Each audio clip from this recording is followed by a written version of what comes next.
Okay, we are going to, let's see, as in all, make sure your paper is oriented. Let's see, can I stretch this out a little bit? In landscape mode, in other words, the long edge is going horizontal here. The short edge is right here, and I have it on the side. And just for your information, this paper, all paper, copy paper, is 11 inches by 8.5. You can measure it, but we don't need to right now. And you're going to make a box. You're going to put your name, the date, and the class period here. And in the center, our title is going to be Angle Bisector.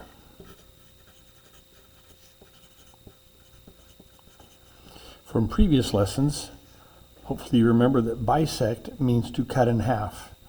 You may not know the exact definition of an angle, but I'm going to give it to you here. An angle is where two rays meet. And a ray, and I'm going to draw a ray here. A ray is a cross between a line and a segment. So we might have a going on forever that way, but a definite beginning here. And then we're going to have another ray with the same endpoint, or beginning or end, doesn't matter which way you're talking. They both have the same endpoint, but then they go off in different directions.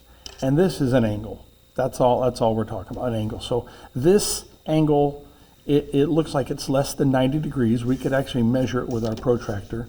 And the way you would measure it is if you have a hole in yours, and there's this line, convenient, that when I line this up, and make sure that your line, I'm going to try to get right above it and see, it's sometimes difficult, and it's not super accurate, but make sure the line that you drew can be seen.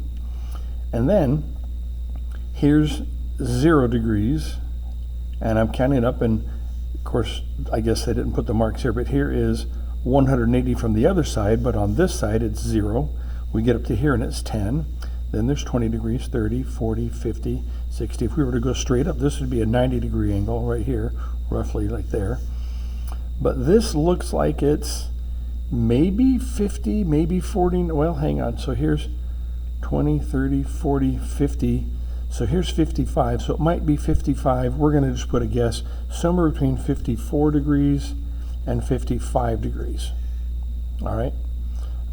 But very inaccurate. Now, if I were to want to cut that in half, well, half of 50 is 25, and half of 4 is 2. So 25 plus 2 would be 27. And for me to guess where 27 would be, I'm going to guess it might be right about there, but I don't really know. But of course, you always want to be exact with geometry, so we're going to show you the right way to do this. But that's my guess, okay? So in this next part, you're going to need your compass. You're going to take your compass, and you're going to mark off a spot on this ray and that ray that are exactly the same distance from this center or this common point. So I'm going to make a mark here. I'm going to put my compass on that end point. Hold it steady, and I'm just going to make a mark there on that one and a mark on this one right there. And I'm leaving my compass set, and I'm going to label this point A, and this is going to be point B. Now, using my compass, may as well leave it the same, but put your compass, the center point on A, and now your pencil is off here, and you're going to make an arc somewhere out here, so it would hopefully be in the center wherever the goal is. We're going to make another mark, and we want our intersection to be here, and that's going to help us draw that line.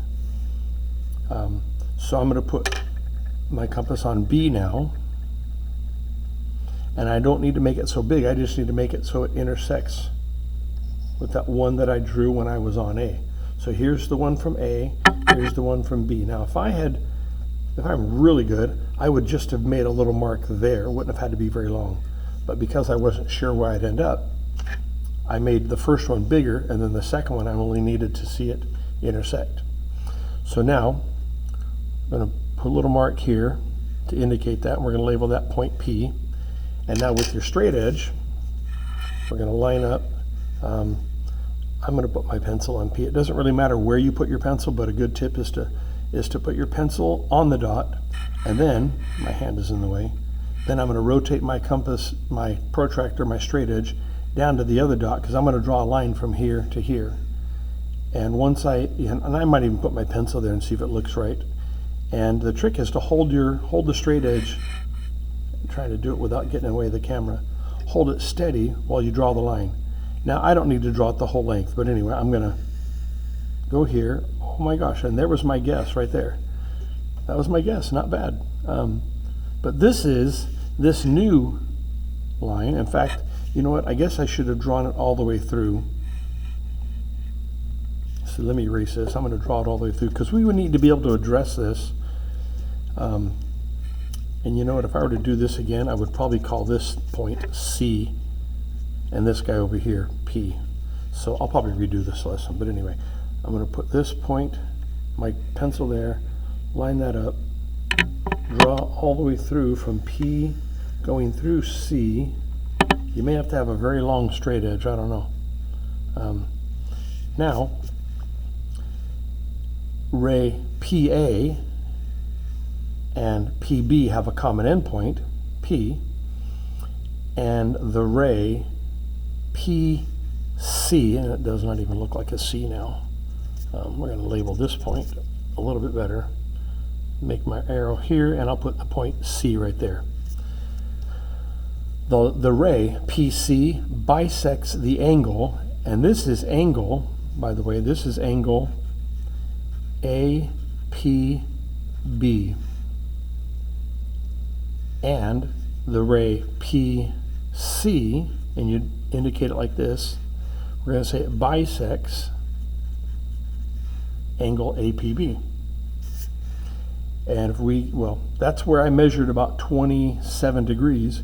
And you'll see, well, and I'm a little off right here. You can see that, if I can zoom in a little bit, you can see that maybe my line, well, yeah, my lines aren't exactly where they need it to be. That's the trouble you run into when you use pencil, and it's all just for the principle anyway. But this is an angle bisector.